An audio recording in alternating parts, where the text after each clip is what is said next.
tarde para você, seja muito bem-vindo aqui à nossa rede TVI. Estamos começando mais um programa Tarde com Deb e hoje o nosso assunto vai ser super interessante. Você acredita em sonhos premonitórios? Você acredita que alguém pode prever algum desastre, alguma tragédia ou alguma coisa boa? Você acredita nisso? Pois é, Juscelino Nóbrega da Luz. O Juscelino da Luz, ele está aqui no nosso programa hoje e vai contar pra gente como que funciona esse lance de sonhos premonitórios. Ele vai contar pra gente o que é isso e como ele consegue avisar as pessoas antes de acontecer aí todas essas tragédias que vêm acontecendo. Então nós vamos falar de vários assuntos e de várias situações também que ele já conseguiu aí premeditar. Ele vai contar tudo isso pra gente, mas eu quero te convidar a acessar a nossa fanpage no Facebook, porque continua valendo aqui, ó, Olhos nos Olhos, é o livro da Gisele D'Angelo, continua valendo pela nossa fanpage, você pode curtir a nossa página lá no Facebook, Programa Tarde com Deb. Se você quiser mandar o teu e-mail, também pode, tá? programatardecondeb@redetvi.com.br. Muito bem, está valendo aqui o livro da Gisele D'Angelo, agora vem pra cá comigo que nós vamos falar com o Juscelino, ele que já tá aqui nos nossos estúdios. Seja bem-vindo, Juscelino. Obrigado. Seja bem-vindo sempre, Juscelino, que também é um grande parceiro já do nosso programa, tá sempre junto com a gente, o Juscelino da Luz. E hoje nós vamos falar sobre alguns assuntos aí que você conseguiu premeditar, Juscelino. Primeiro, conta pra gente o que é um sonho premonitório. O sonho premonitório é você poder ter aquela sensibilidade, né, antecipadamente, e você conseguir enxergar alguma coisa que pode ou não ocorrer no futuro. Então, dentro da parapsicologia científica, isso é bem explicado como uma pré-cognição, né? Então, você tem aquela sensibilidade, quando você sonha, e no meu caso, eu escrevo, né? O que eu recebo, essas mensagens, e mando antecipadamente para as pessoas para tentar minimizar ou evitar algum fato que venha a levar a vida de pessoas, assim, né? E essas pessoas, Juscelino, elas costumam responder para você quando você envia essas correspondências, ou às vezes elas nem ligam?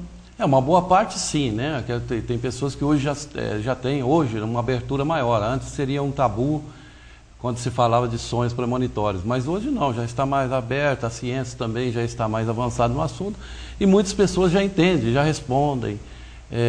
Tenho contatos, pessoas que entram em contato com a gente para afirmar, eu recebi sua carta sobre esse assunto, esse fato. Então a gente vai levando essas mensagens, né, que seria no intuito até de ajudar aquelas pessoas que provavelmente estão envolvidas nesse sonho, né? Uhum. E a gente sabe de alguns assuntos que você conseguiu premeditar, e eu quero que você me fale o seguinte, como que você consegue descobrir os endereços? Por exemplo, o World Trade Center, a gente sabe que você também conseguiu premeditar a tragédia que aconteceu no 11 de setembro. Como que foi? Como você conseguiu descobrir o endereço? Tá, o World Trade Center até que é fácil, mas e aí? Você teve que mandar carta para quê?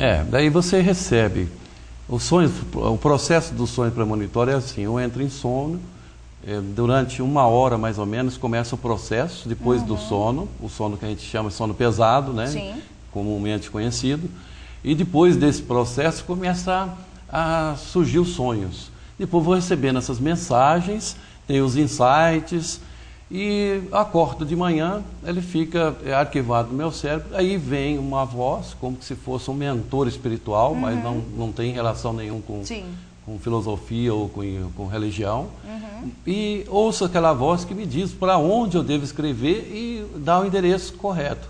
Aí os detalhes eu vou vendo como se fosse um teletransporte, eu estando no local, então eu vou anotando os detalhes e o que eu devo fazer. Aí se transforma num rascunho e depois numa carta. E essa carta eu envio. Essa do World Trade Center foi a primeira carta em 1989 para o George Bush, que é o pai, né?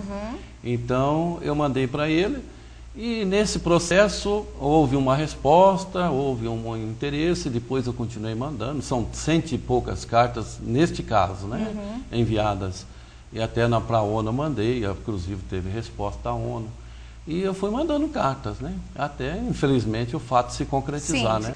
Ô Juscelino, e como é que funciona para você? Não gera aquela apreensão, aquele medo em você? Está próximo de acontecer o que eu previ, o que eu premeditei, o que me mostraram em sonho, e será que ninguém vai fazer nada? O que acontece com você quando está prestes de acontecer alguma desgraça, uma tragédia? A ansiedade vem.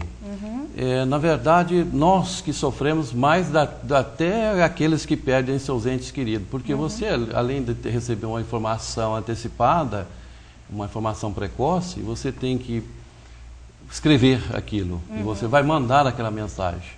E você não sabe a atitude da pessoa. E depois, quando se concretiza também, isso para você é uma dor tremenda, né? Você vê vida sendo perdida. Então, essas três junções faz a gente sofrer bastante. E é ruim receber mensagem assim, não é gostoso você saber que as pessoas vão morrer, né? Infelizmente eu tenho que cumprir esse papel, que foi um dom que foi me dado, e eu estou seguindo ele à risca, né? Da forma como foi colocado a mim. Sim. Aí teve também, gente, o tsunami na Ásia. O tsunami foi uma tragédia, assim, tremenda, né, Juscelino? Foi em 2004, em 26 de dezembro, muita gente estava em férias, muita gente estava passeando, muita gente estava curtindo e acabou morrendo. Foram 220 mil mortos em 14 países aí, daquela região toda da Ásia, Indonésia, Sri Lanka, Índia, Tailândia, vários outros países. Ô, Juscelino, no seu sonho, você chega a ver imagens da tragédia? Como vai acontecer? A forma que pode ser que aconteça? O corpo físico fica no local como se fosse um teletransporte. O corpo espiritual vai no local. Mas como eu estivesse vendo as pessoas, conversando, entendendo a língua deles e vendo a situação no real, né? Então depois retorna ao corpo, como fosse retornado ao corpo, e ali eu faço aquela carta. Então, esse caso da Indonésia também, o fato do terremoto, eu escrevi em 1997, se eu não me recordo, em 1996, eu já estava escrevendo carta. E daí sempre tem esse tempo antecipado, 5 anos, 4 anos? Sim, mas continuei escrevendo, né? São cartas que foram até há uns 4 meses antes do fato se concretizar, as cartas foram enviadas. Inclusive, depois que aconteceu, fui convidado pelo embaixador da Indonésia, nós tivemos uma reunião em Brasília e veio autoridades de lá. Então ele reconheceu, só que ele disse: a público eu não posso falar porque o país não pode falar sobre esse assunto. Até entendo isso, né? Mas foi feita uma reunião, a gente estivemos junto com grandes autoridades de lá, conversando sobre assuntos futuros e sobre esse fato de que se concretizou, porque é um país que me respondeu a carta, né? A Indonésia foi um dos países que mandou uma carta de volta respondendo que tinha recebido e ia mandar para as autoridades da Indonésia para tentar minimizar Juscelino, o problema. Me tira uma curiosidade, depois que acontecem essas tragédias, o pessoal dos países, enfim, de onde aconteceu a situação, eles falam com você novamente ou não? Procuram, me convidam, muitas vezes eu vou no local, né? Verdade? Vou no local e esse dia 5, para você ter uma ideia, dia 5 de janeiro, quando o fato se concretizou, então dia 5 de janeiro, isso aí foi dia 26 de 1 de 2001. 26 de 12 de 2004. Isso. Esse foi, o fato aconteceu 26 de 12 de 2004. Isso. Quando foi 5 de janeiro de 2005, eu fui convidado pelo embaixador. Então eu estive em Brasília com a embaixada, com autoridades de lá. Então a gente conversou bastante, fizemos reuniões e assim.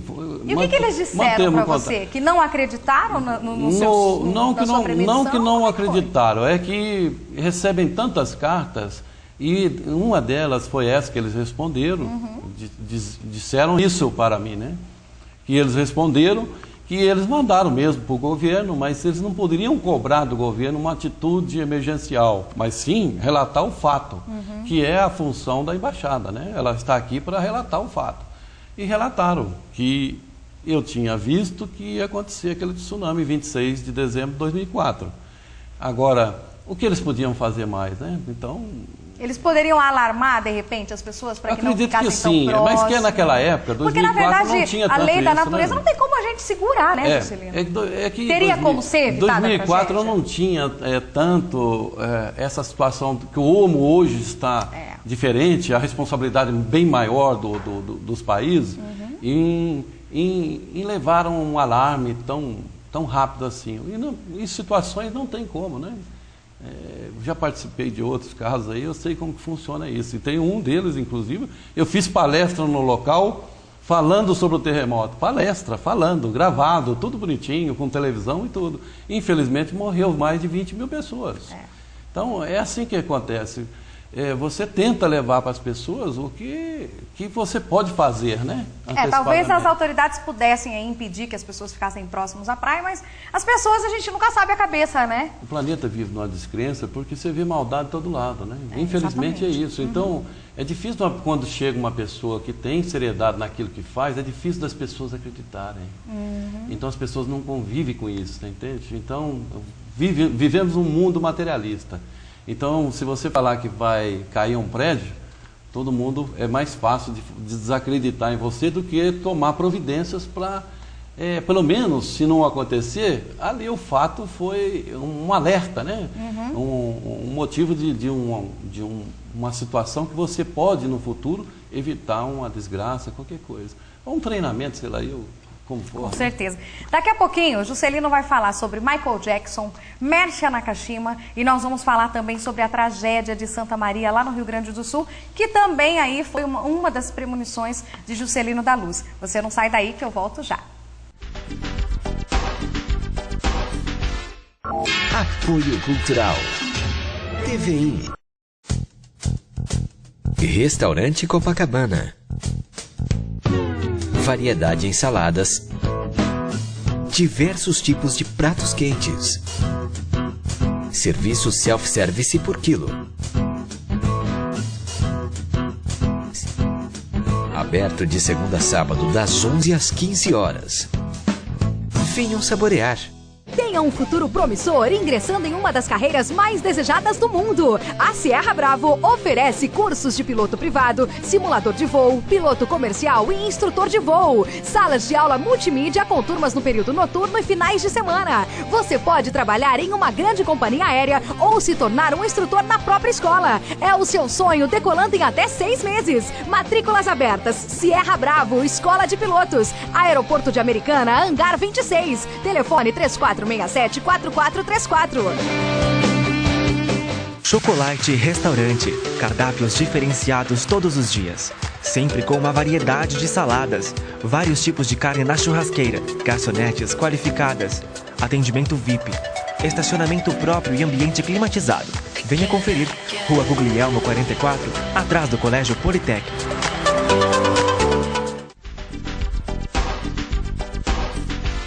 Já estamos de volta aqui no nosso Tarde com Deb. Seja muito bem-vinda, você que está aí curtindo o nosso programa aqui na Rede TVI. Pode também acessar o nosso site, redetvim.com.br, e pode participar com a gente via fanpage, a nossa fanpage no Facebook, Programa Tarde com Deb, e tem o e-mail, programatardecondeb@redetvim.com.br. Hoje o nosso convidado é o Juscelino da Luz, ele está aqui junto com a gente, e claro que nós estamos falando sobre sonhos premonitórios. Você acredita nisso? Você acredita que alguma pessoa possa prever o que vai acontecer, prever o futuro? Será mesmo? Juscelino está aqui tirando todas as nossas dúvidas e contando um pouquinho pra gente como acontecem esses sonhos. Juscelino, no começo da sua carreira, quando você começou a premeditar situações, desde criança você faz isso? Desde 1969, né? Eu tinha 9 anos quando começou esse dom. E até hoje eu tenho em torno mais ou menos de 100 mil cartas enviadas, né, para o mundo inteiro. Então eu tenho um arquivo meu onde eu guardo essas cartas, né, e eu vou enviando. Esse é o processo, começou naturalmente. E como foi para a família, Juscelino? Foi difícil, né? Eu acho que uma situação que ninguém está acostumado.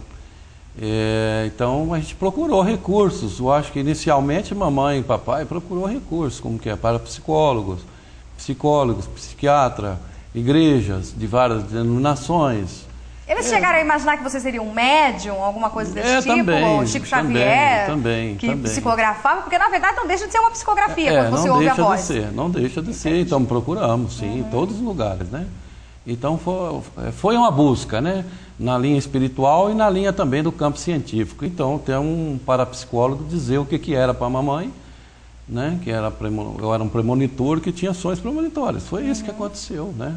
Mas vivíamos na busca, né? Até nos encontrar. Com certeza. ficar ciente daquilo que a gente tem que fazer, né? E como foi para você, Juscelino, premeditar a morte do rei do pop, Michael Jackson?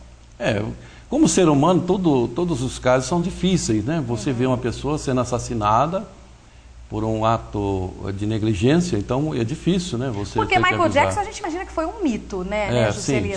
Sim. Você, assim, como é um premonitor, a gente imagina, poxa, ele nasceu negro, morreu branco, conseguiu ficar branco, gente, muito branco. Ele era branco como papel.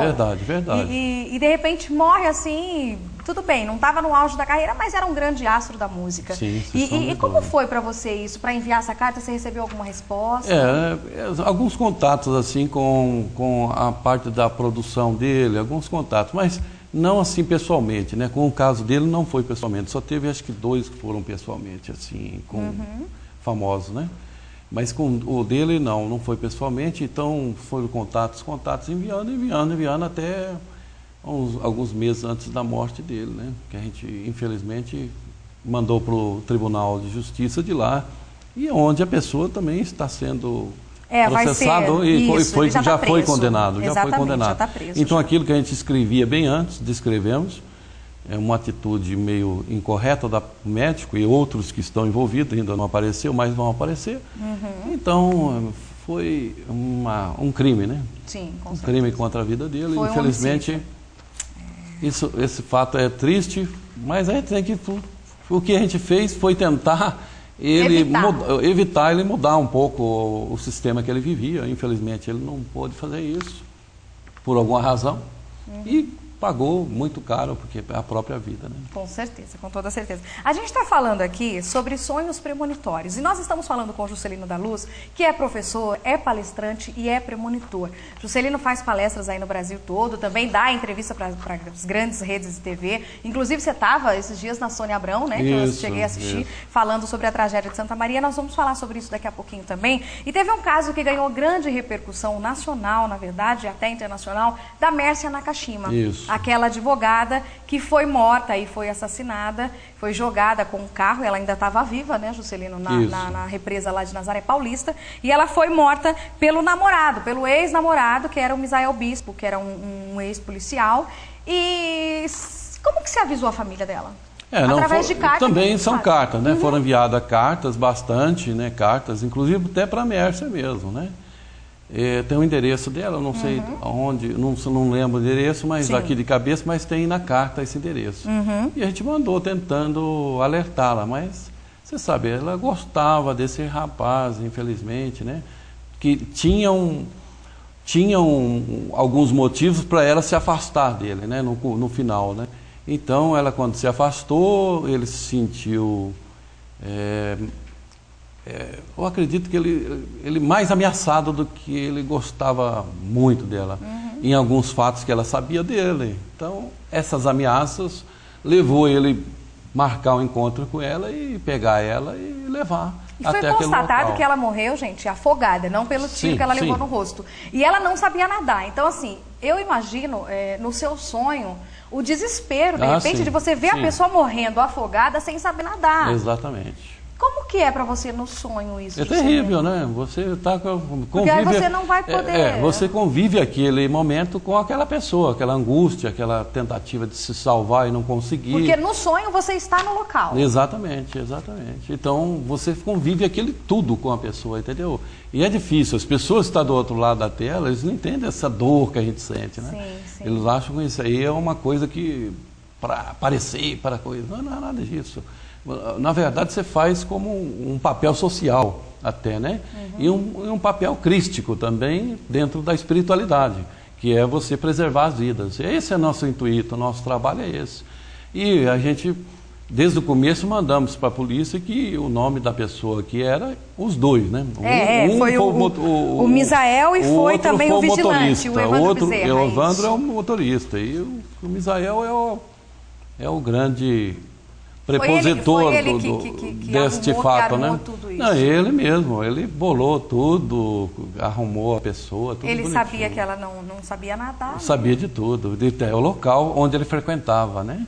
O local onde ele frequentava, ele já sabia o caminho, onde poderia ou não, ele já tinha feito uma visita ali antes, Você entende? Então, ali uma coisa bem premeditada. E nesse caso aqui, o julgamento vai acontecer agora dia 11 de março. Eles serão condenados também? Dificilmente escapa uma pessoa desse gabarito e desse nível de uma condenação, né? Só se for um erro da justiça, mas isso é impossível, né? Porque é bem claro, e agora justamente juntando também a perícia, é difícil a pessoa negar que não foi ele, embora ele sempre negou, mas não tem como escapar, né? Eu já tive casos que eu participei e a pessoa negou na televisão, chorou e o juiz acatou minha carta. E está no processo, e prendeu a pessoa, está presa a pessoa. Então, tem vários casos que eu mandei carta antecipada. No início, a pessoa queria se safar, usou a mídia em termos, né? Usa até um certo tempo, depois não consegue mais. Sim. E chorou na frente da televisão, da câmera, fazendo de conta que não era assassino. E de repente a carta foi um salvaguarda. Sim, o juiz entendeu que aquilo tinha bastante conteúdo para incriminar aquela pessoa, mesmo sabendo que em fatos espirituais não podemos levar em consideração na justiça.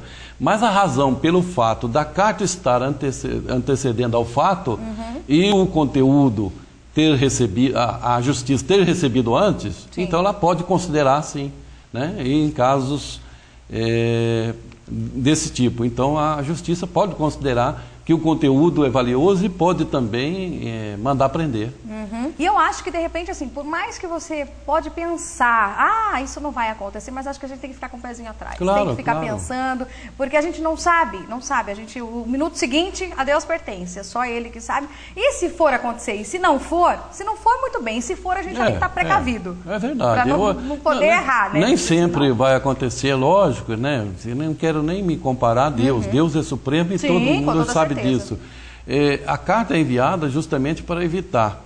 Se ela vai ocorrer, é outro fato. Nós não temos controle do futuro. Eu vejo exatamente o futuro, eu estou lá no futuro. Não é que eu vou ver o futuro. Eu não sou um vidente, né? Sim. Eu não me considero um vidente. Eu sou um clarividente e eu estou no futuro com essa situação. Agora, até o percurso deste futuro, o fato pode mudar.